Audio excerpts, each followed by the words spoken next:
The Intersystem Commerce Summit convened every 4 cycles on Station Kepler 9, a diplomatic marvel floating in neutral space where approximately 47 species gathered to pretend they liked each other, while negotiating trade agreements that would inevitably benefit whoever had the biggest fleet. Station Kepler 9 itself was a monument to bureaucratic paranoia. 17 redundant life support systems, translation matrices that could handle everything from pheromone-based communication to interpretive dance, and enough meeting rooms to ensure that every species could have their own private corner to complain about everyone else. This particular summit was running smoothly, which meant only 3 fistfights, 1 attempted poisoning, and a minor incident involving the Vexrath delegation trying to reproduce in the main conference hall. Standard diplomatic fare.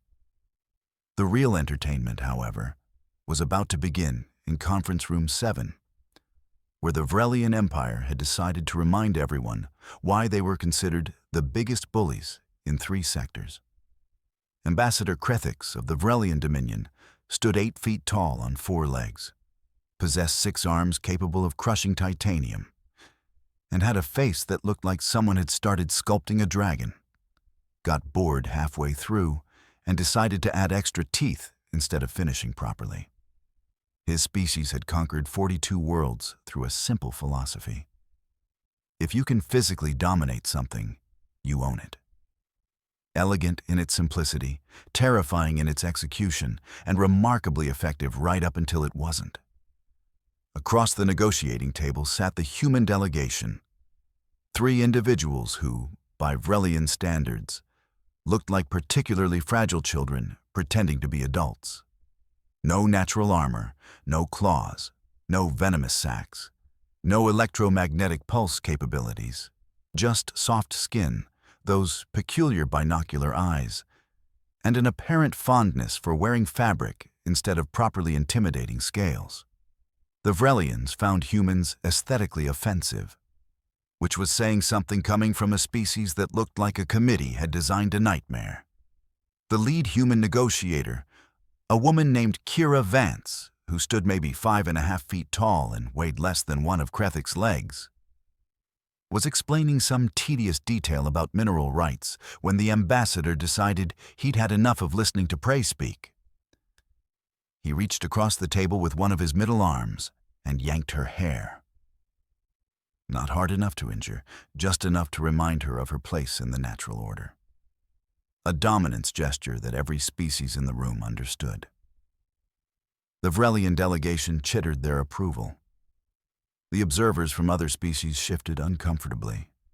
Some sympathetic to the humans, others figuring this was just how things worked when you were small and squishy in a galaxy full of things with fangs. Vance's head snapped back. For one moment, her eyes went wide. Then she straightened, smoothed her hair with one hand, and said in a voice so calm it was almost musical, "I see. Thank you for clarifying your position, Ambassador." Korthian rumbled with laughter, a sound like rocks grinding together. "Perhaps humans should stick to service positions. Your species is clearly built for softer duties." The other humans at the table didn't react. Didn't move, didn't even blink. They just sat there with the kind of stillness that made several observing species suddenly remember predator-prey response patterns from their evolutionary past. "The meeting is adjourned," Vance said, standing smoothly. "We'll reconvene in 3 days. That should be sufficient time." "Sufficient time for what?" Korthian demanded, still amused. Vance smiled. It didn't reach her eyes. "For you to reconsider your approach to diplomacy." The Vexrathians thought this was hilarious. They wouldn't find it funny for long. To understand why Korthian had made what historians would later call the single stupidest diplomatic decision in recorded history, you had to understand Vexrathian culture. They were apex predators on a death world where everything from the plants to the weather actively tried to kill you. They'd evolved to solve problems by being bigger, stronger, and meaner than whatever problem presented itself. Diplomacy, to a Vrelian, was just warfare slowed down to a tedious crawl. The Vrelian Empire controlled 73 systems, had a military that could crack planets, and maintained their power through a simple principle. Respect was earned through strength, and strength meant the ability to physically dominate your opponent. They'd tried this approach with every species they'd encountered. Most folded.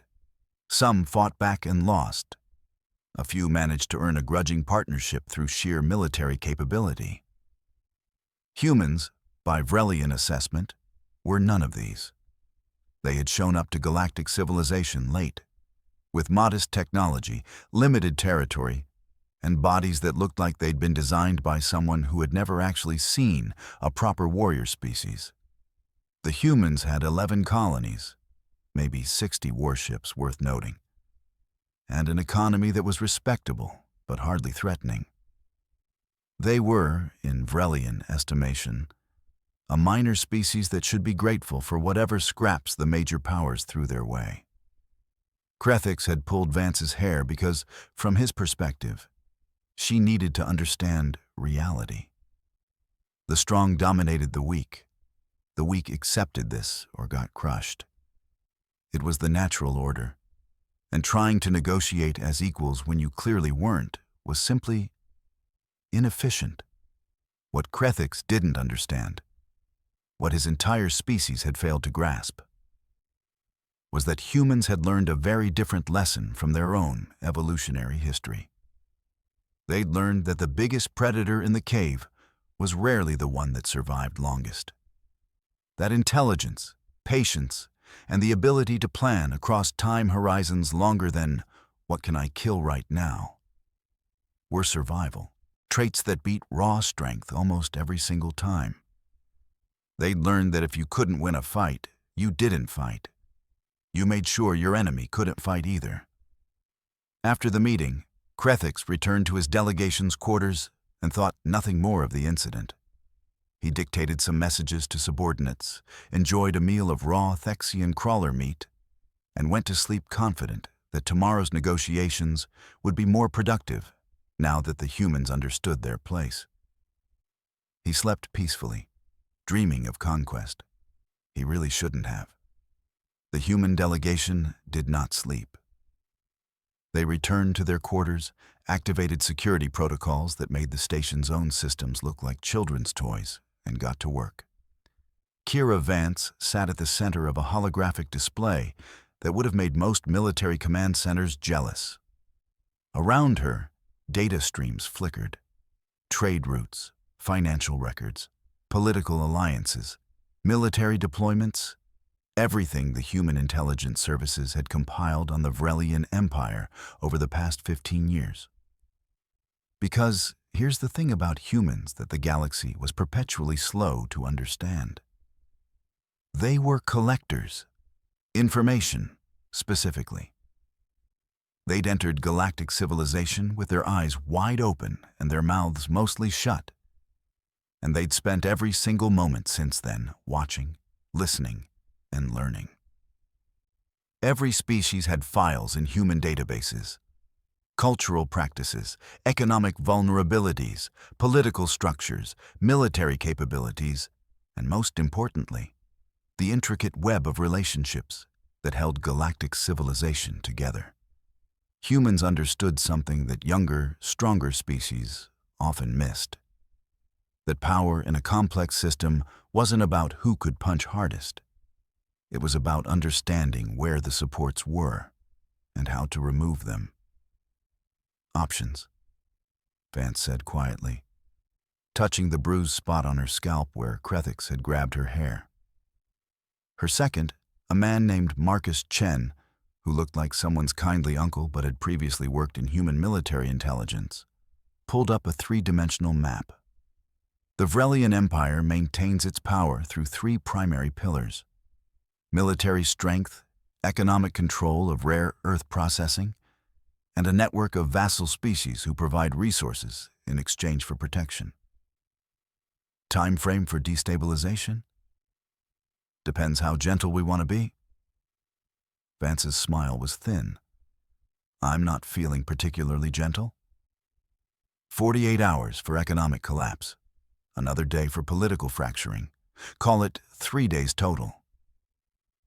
The third member of their delegation, a woman named Yuki Tanaka, who specialized in what humans politely called information architecture, looked up from her own display. We'll need to be careful. If we move too obviously, the other species will panic. They should panic, Chen said mildly. Might teach them to establish better diplomatic protocols. We're not trying to scare the galaxy, Vance said. We're trying to educate one particularly stupid ambassador. Precision, not apocalypse. Precision it is. Chen's fingers danced across holographic controls. Beginning cascade sequence. What happened next would be studied in diplomatic academies for the next 3 centuries.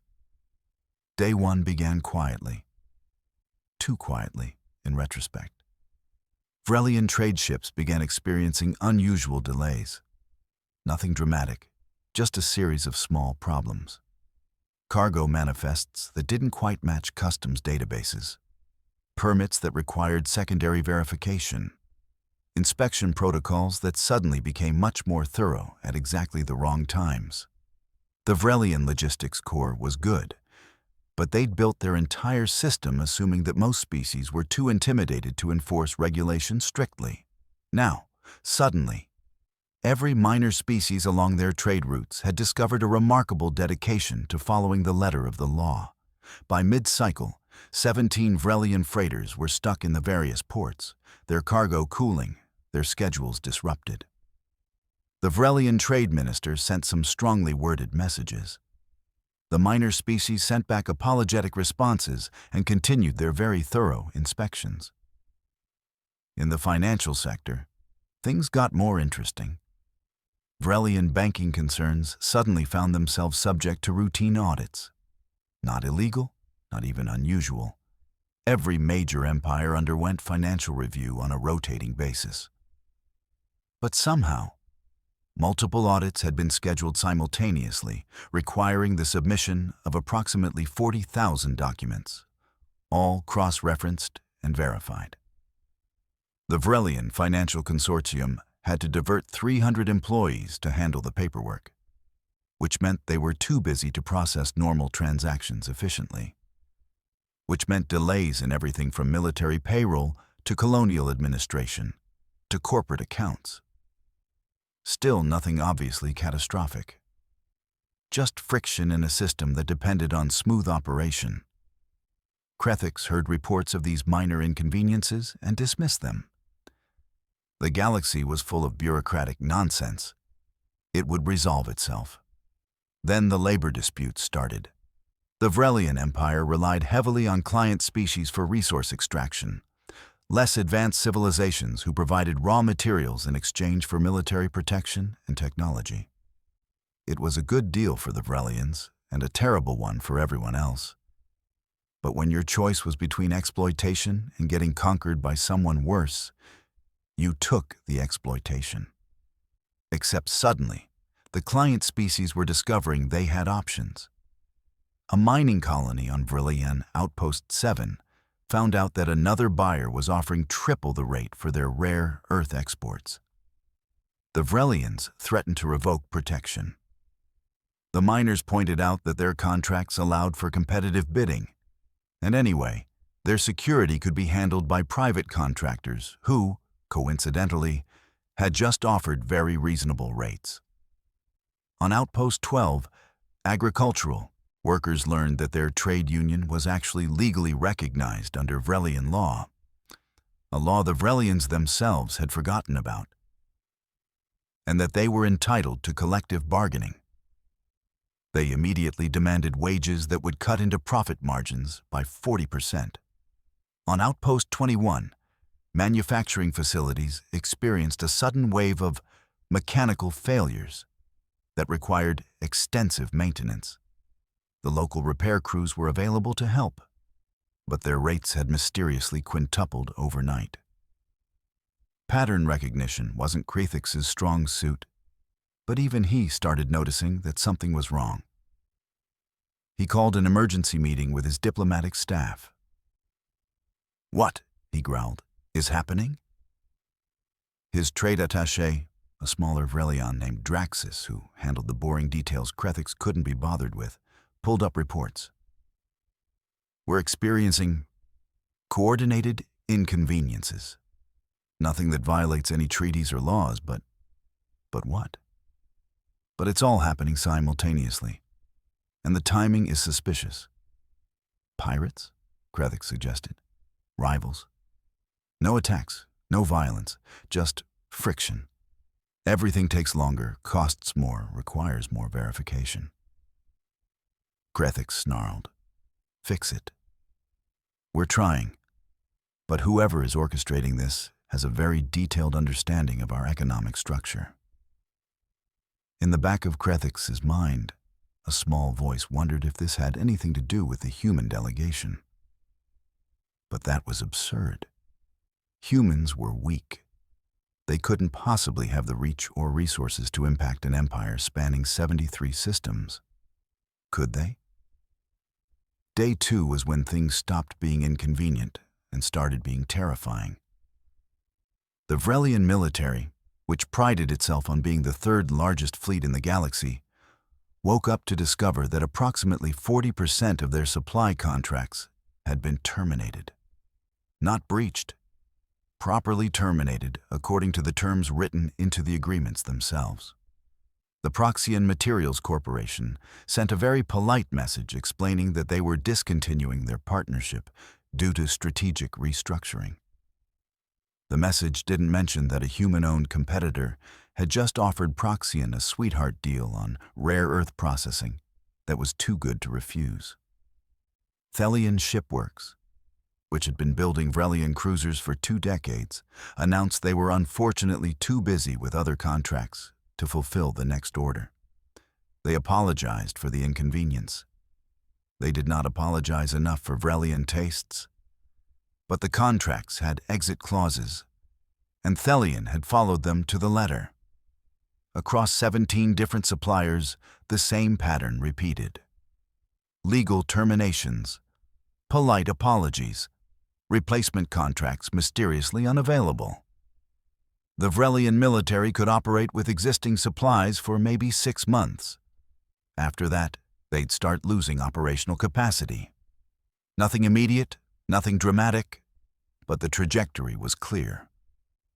The Vrelian finance minister called an emergency session. "Someone is conducting economic warfare against us." "Who?" Krethix demanded. "We don't know. The actions are distributed across dozens of entities. There's no obvious connection." "Then make it obvious. Threaten them. Remind them we have the military capacity to turn their worlds into rubble." The finance minister looked uncomfortable. "That's potentially problematic. All of these terminations are legal.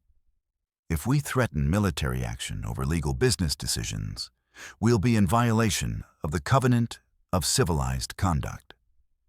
The Covenant of Civilized Conduct was the closest thing the galaxy had to international law. Breaking it meant sanctions, isolation, and becoming a target for every empire that wanted to look virtuous. The Vrelians had signed it because they'd figured their military strength made them effectively immune to its provisions. They were learning the hard way that law mattered most when you couldn't just punch your problems into submission. "There has to be a connection," Draxus said, pulling up financial records. "Someone is coordinating this. Someone with resources, intelligence networks, and a very detailed understanding of our vulnerabilities." They pulled up transaction records, communication logs, diplomatic cables. And slowly, a pattern emerged. Not obvious, not even clear at first, but present. Human intermediaries, human-owned shell corporations, human diplomatic pressure applied quietly in the right places. Nothing illegal, nothing even unusual, just humans leveraging their relationships and resources with surgical precision. The humans, Krethix breathed. This is revenge for the incident. That's insane, someone objected. They couldn't coordinate something like this in 3 days. This would take months of planning, hundreds of agents, detailed intelligence on our entire economic structure. Everyone stopped talking. Because the alternative was worse. It meant the humans had been ready for this. Had always been ready. Had compiled the information, established the relationships, and prepared the mechanisms years in advance, just in case they ever needed to dismantle an empire. It meant humanity hadn't reacted to Krethix's insult. They'd simply chosen to reveal what they'd been capable of all along. Draxus pulled up the human diplomatic profile. According to our intelligence, humans maintain detailed files on every major species. Economic structures, cultural vulnerabilities, political leverage points. How detailed? Draxus highlighted a section. They know our military supply chains better than our own logistics corps. They've identified 17 critical dependencies we weren't aware we had. And they've spent 15 years establishing relationships with everyone in our economic network. Krethix felt something he hadn't experienced in decades. Fear. Get them on a call, he said. Now. Kira Vance took the call in conference room 7, the same room where Krethix had pulled her hair. She'd chosen the location deliberately.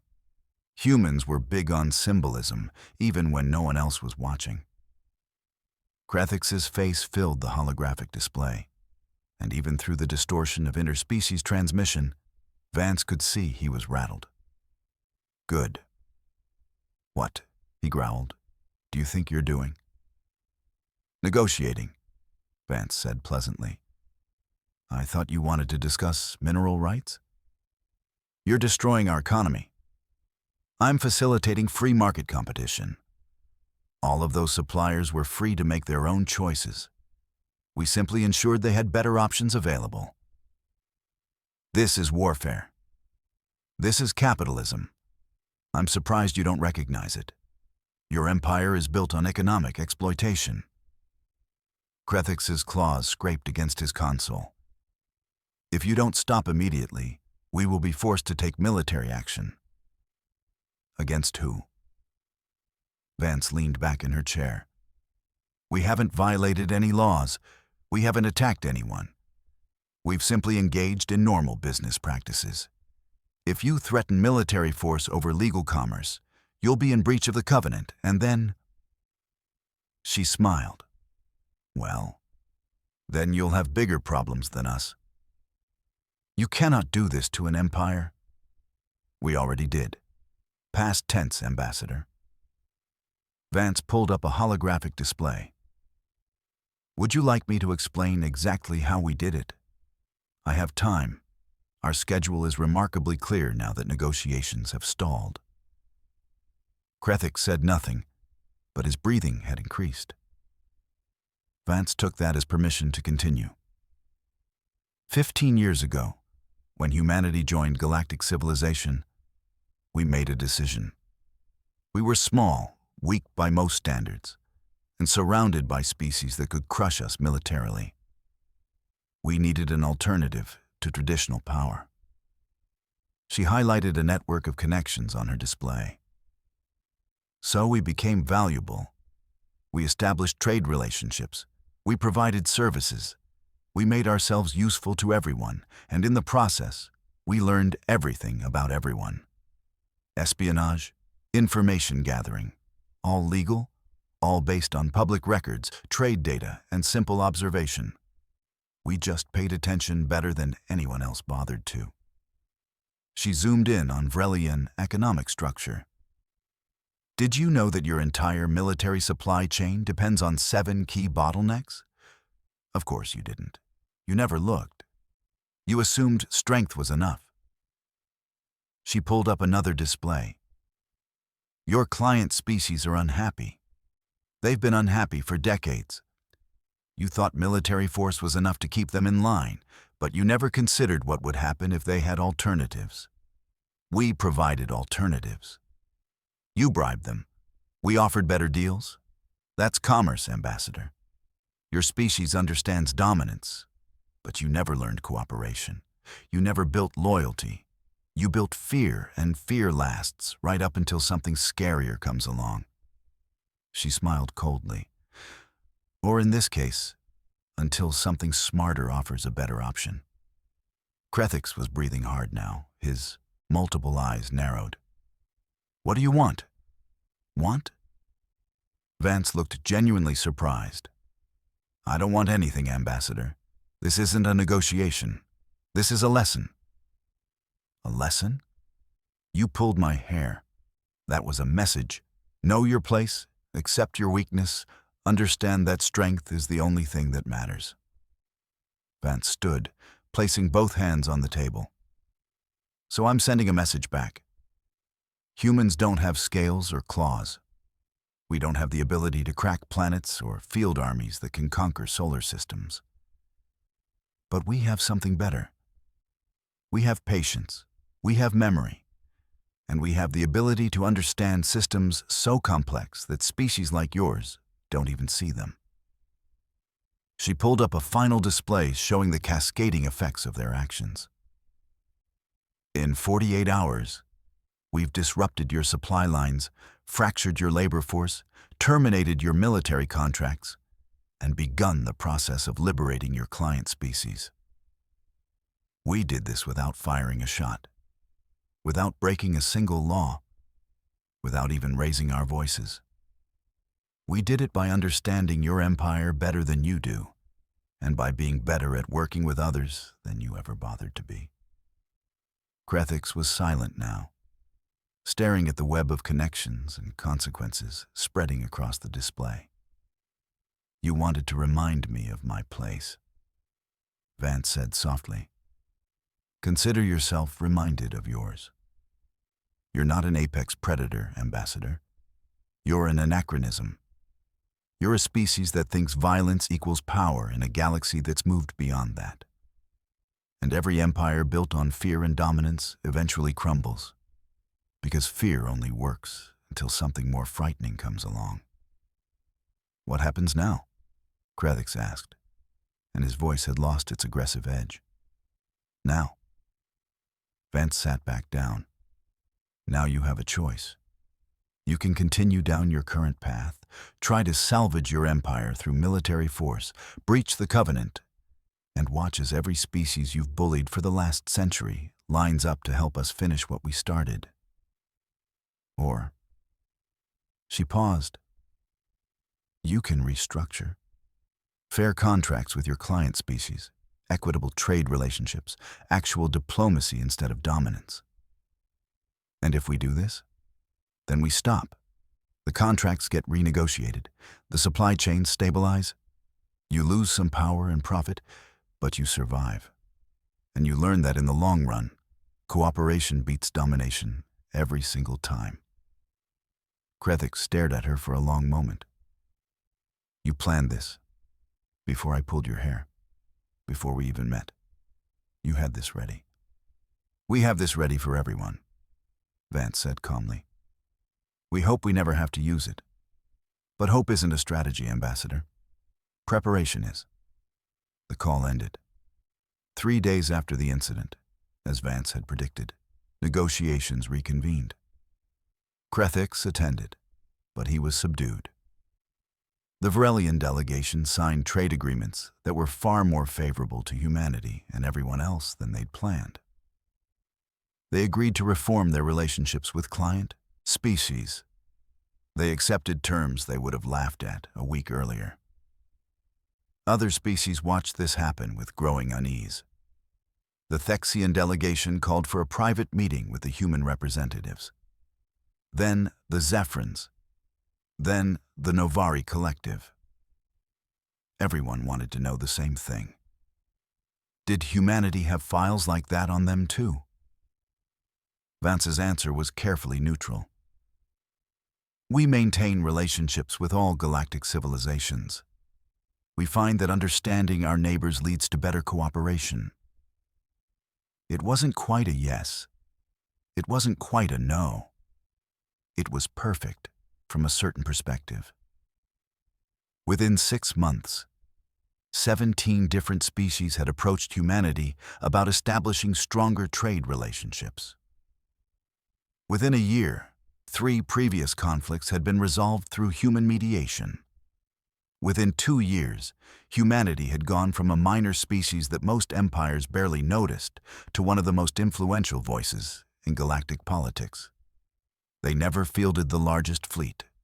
They never conquered a single world. They never even raised their military budget above defensive levels. They didn't need to, because while everyone else had been competing to be the strongest, humanity had been learning to be the most connected. And in a complex system, connection was power. 5 years later, Kira Vance retired from diplomatic service. She'd helped negotiate 36 trade agreements, prevented 2 wars, and quietly compiled information on another 15 species who joined galactic civilization since humanity's arrival. Just in case. Her replacement was a younger woman named Rachel Okonkwo, who had been studying xenosociology and interspecies psychology for a decade. She took one look at the files humanity maintained on everyone and laughed. "We're terrifying," she said. "We're prepared," Vance corrected. "There's a difference." "Is there?" Vance considered this. "We don't start fights. We don't conquer. We don't dominate. But if someone decides we're weak enough to push around," she smiled, "we remind them that strength comes in many forms. Some species figured that out naturally. Others need demonstrations. Like Krethix. Like Krethix."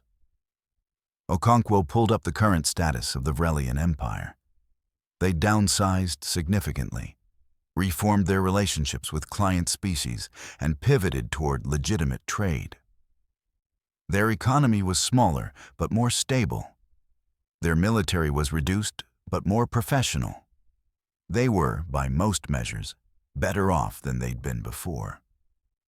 They also avoided any situation that might antagonize humanity, which was probably wise. "Did we do the right thing?" Okonkwo asked. "We responded proportionally to aggression while giving them a path to reform. That's better than most empires would have done." "That's not what I asked." Vance looked at her successor for a long moment. "We did what we had to. In a galaxy full of species that respect strength, we proved we had it. Just not the kind they were expecting. And if someone tests us again, then we remind them, as gently or firmly as necessary, that humanity didn't climb to the top of our own food chain by being the biggest predator. We did it by being the smartest, the most adaptable, and the most willing to plan across timescales that other species can't even imagine." Vance stood to leave. "We're not warriors, Rachel. We're survivors. And we're very, very good at it." After Vance left, Okonkwo sat alone in the office, looking at the files humanity maintained on every species in the galaxy.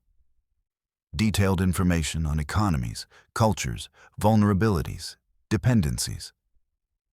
Not weapons, exactly. More like insurance policies. She thought about Krethix pulling Vance's hair and about the empire that had crumbled in response. She thought about the message that had been sent. Don't mistake kindness for weakness, and don't assume that the quiet one in the room isn't the most dangerous. Outside her window, Station Kepler 9 drifted through space, hosting another summit where species gathered to negotiate and compete and try to gain advantage over one another. Business as usual, in other words. But now, whenever a species got too aggressive, whenever someone forgot that diplomacy was supposed to involve respect, someone would quietly mention the Vrelian incident. And everyone would remember what happened when you underestimated humanity. You pulled their hair, and they pulled apart your entire existence. Not with violence, not with conquest, just with patience, preparation, and a very detailed understanding of how complex systems fall apart when you remove the right supports. The galaxy had learned a lesson. There are many kinds of strength. Humanity had mastered one that most species never even recognized as power until it was too late. And somewhere on Earth, in a nondescript office building that officially didn't exist, analysts continued their work, compiling data, building models, understanding systems, preparing for contingencies, just in case someone else needed a reminder. Because humanity didn't start fights. They just made absolutely certain they'd finish them.